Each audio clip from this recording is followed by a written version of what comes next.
Hello बच्चों, कैसे हैं आप।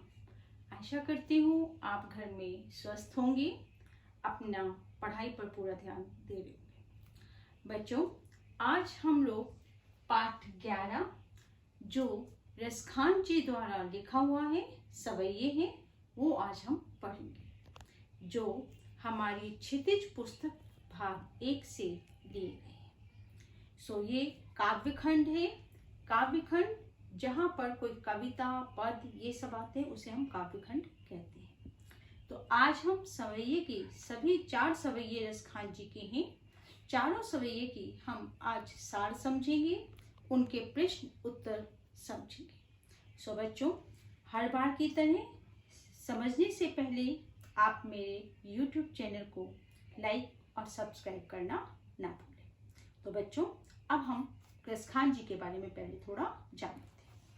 रसखान जी का जन्म जो है 1548 में माना गया है।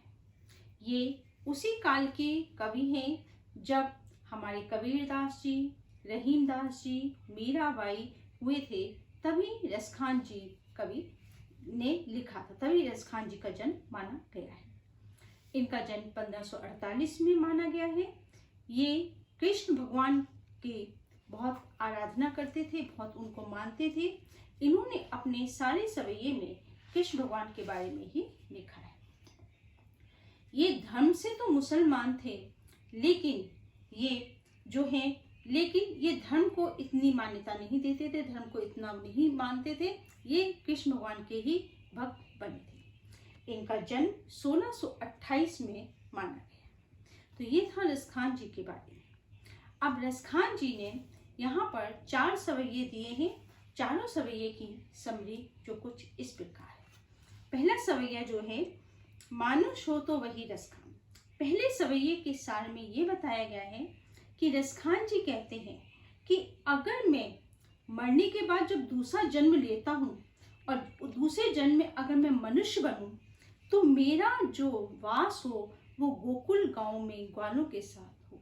मैं अपना जो वास वो ग्वालों के साथ बसना चाहते हैं। और अगर वो पशु का रूप लेते हैं अगले जन्म में, अगर वो पशु का रूप लेते हैं तो वो चाहते हैं मैं नंद की वो गाय बनूं जिसे कृष्ण भगवान चराने ले जाते थे। और अगर वो पत्थर बनते हैं दूसरे जन्म में, अगर वो पत्थर बनते हैं तो वो गोवर्धन का वो पर्वत बनना चाहते हैं जिसे कृष्ण भगवान ने अपनी उंगली पर धारण किया था। बच्चों, यहाँ पर उन्होंने गोवर्धन पर्वत को अपनी उंगली पे धारण किया था। इंद्र को बहुत कोप आ गया था, बहुत गुस्सा आ गया था। इतनी बारिश हुई थी कि गोकुल के लोग जो थे वो बहुत ही परेशान, व्याकुल हो गए थे। तब उन्होंने पर्वत को एक अपनी उंगली पर धारण किया था, गोवर्धन पर्वत। जो खग हो तो बसेरो, और अगर मैं पक्षी बनता हूँ तो मेरा बसेरा कालिंदी कूल कदम की डाल। कालिंदी मतलब यमुना, यमुना नदी के किनारे जो कदम का पेड़ हो उस पे मेरा बसेरा हो, क्योंकि वहां पर कृष्ण भगवान बांसुरी बजाते थे। तो ये था आपका पहला पैराग्राफ का सार। दूसरा सवैया जो इस प्रकार है, या लखटी अरि कामरिया पर राज तिहुपुर को तजी डालो। यहाँ पर दूसरे पैराग्राफ में ये बताया है कि कृष्ण भगवान की लाठी और कंबल पर वो तीनों लोक का राज निछावर करना चाहते। वो कहते हैं मुझे कृष्ण भगवान की लखटी और कमरिया, लाठी और कंबल इतना मेरे को इतना पसंद है, इतना मेरे मन को भाता है कि मैं तीनों लोग का राज छोड़ सकता हूँ उस लखटी और कमरिया के पीछे। 8 सिद्धि 9 निधि के सुख नंद की गाय चराए विसारो। 8 सिद्धियां 9 निधियां, ये कुबेर के खजाने होते हैं। 108 सिद्धियां और 9 निधियां, उसको वो छोड़ सकते हैं, उसका सुख वो छोड़ सकते हैं। वो सुख उनको इतना प्राप्त उसमें नहीं होगा जितना उनको नंद की गाय चराने में होगा। रसखान कबो इन आंखों सो ब्रज के वन बाग त्याग निहारो। वो कहते हैं कि मेरी आंखें ब्रज के वन बाग निहारने में मेरी आंखों को बड़ा सुख मिलता है। कोटि के कल धोत के धाम करील के कुंजन उपरवारो। मैं सोने के कई महल, ये जो कुरील के कुंज हैं उन पे बांट सकता हूँ। ये था आपका दूसरा पैराग्राफ। सवैया। तीसरे सवैये में बताया है कि यहाँ पर मोर पखा से ऊपर राखे गुंज की माल गले पहिरावो। यहाँ पर तीसरे पैराग्राफ में गोपी दूसरी गोपी से कहती है कि मैं कृष्ण का एक ग्वाले वाला रूप धारण करना चाहती हूँ। मैं कृष्ण का ग्वाले वाला रूप धारण करना चाहती हूँ। सिर पे मोर पंख लगा लूंगी, गले में गुंज की माला डाल लूंगी, पीताम्बर ओढ़ लूंगी और लकोटी लाठी लेकर गांव को चराऊंगी। मुझे रसखान जी कहते हैं कि गोपी कहती है कि मुझे कृष्ण का वो रूप बड़ा अच्छा लगता है। मैं सारा स्वांग कृष्ण भगवान वाला ग्वाले के रूप में जो वो करते हैं, मैं सारा स्वांग वो करूंगी, पर या मुरली मुरली धर की अधारन धरी अधराना धरूंगी। बस एक काम नहीं करूंगी, उस मुरली धर की मुरली को, यहाँ पर मुरली दो बार आया है। एक मुरली होती है बंसी बांसुरी और दूसरा मुरलीधर कहा गया कृष्ण भगवान को। उस मुरलीधर की मुरली को अपने ओठों पे नहीं रखूंगी जिसे कृष्ण भगवान अपने बजाते थे, रखते थे पापा, क्योंकि गोपियां उनकी मुरली से बहुत ईर्ष्या करती थी। वो कहती थी वो मुरली को अपनी सौतन बताती।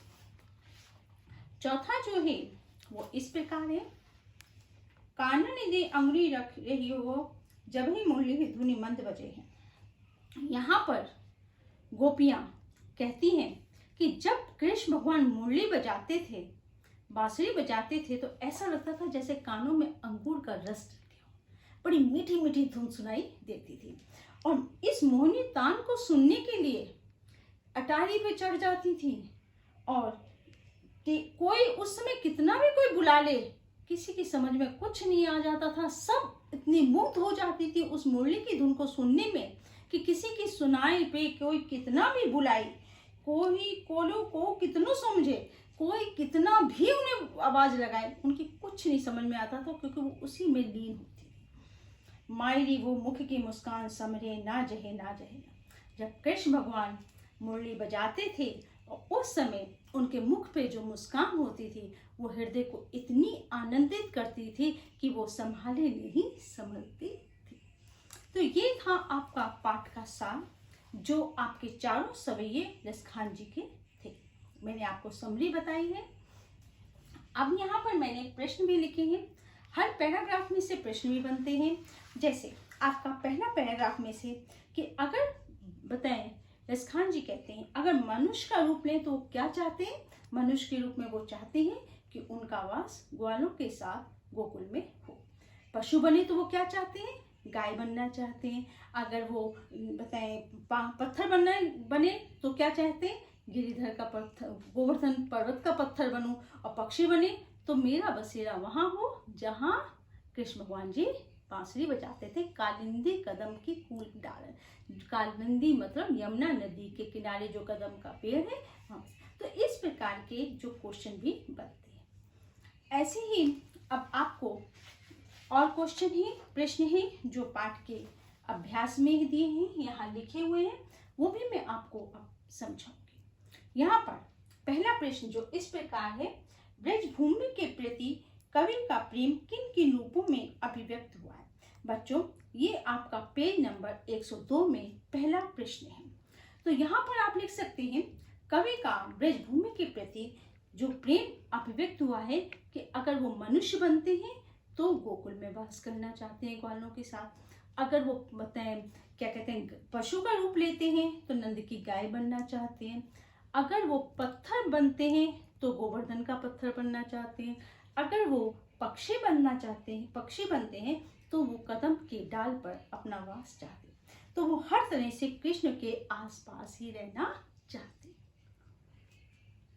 अगला प्रश्न जो इस प्रकार है, कवि का ब्रज के वन बाग और तालाब को निहारने के पीछे क्या कारण है। तो कहते हैं कवि, यहाँ इसका उत्तर लिख सकते हैं आप, कवि का ब्रज के वन बाग और तालाब को निहारने का जो पीछे कारण है कि ये चीजें उनकी आंखों को बड़ा सुख पहुंचाती है।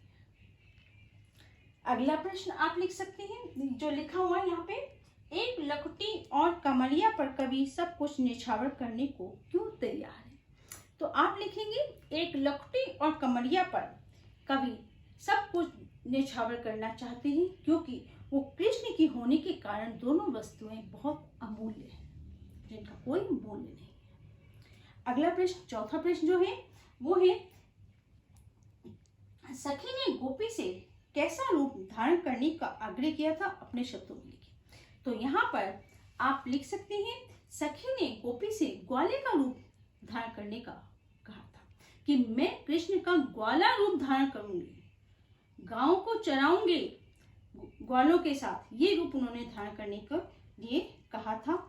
और उन्होंने कहा था, मैं सारे वही स्वांग करूंगी जो कृष्ण भगवान करते हैं, लेकिन उनकी मुरली जो है वो अपने ओठों पे नहीं रखूंगी, क्योंकि वो मुरली से बहुत ईर्ष्या करती थी, उनको जलन थी, वो मुरली को अपनी सौतन बताती थी।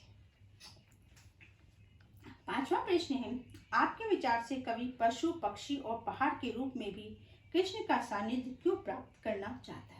तो आप लिख सकते हैं कि कवि कहते हैं कि कवि जो थे वो कृष्ण के भक्त थे, वो चाहते थे कि कृष्ण की निकटता का आभास हर जगह उनको मिलता है, तो वो इनका सानिध्य पाने के लिए ये सब करना चाहते थे।